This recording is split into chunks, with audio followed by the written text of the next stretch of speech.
এক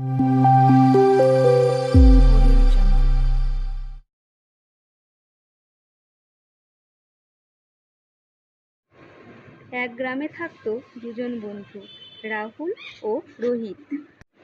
তারা একসাথে স্কুলে যেত এবং একসঙ্গে খেলা করত।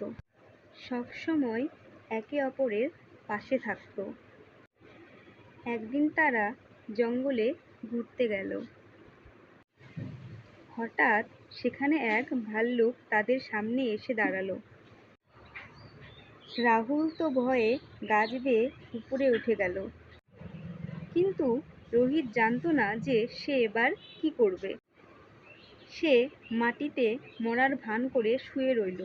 ভাল্লুক তার কাছে এলো, ঘ্রাণ নিয়ে চলে গেল। তারপর রাহুল গাছ থেকে নেমে এসে জিজ্ঞেস করলো, ভাল্লুক কি বলল? রোহিত বলল, সে বলল, সত্যিকারের বন্ধু বিপদের সময় ফেলে পালায় না।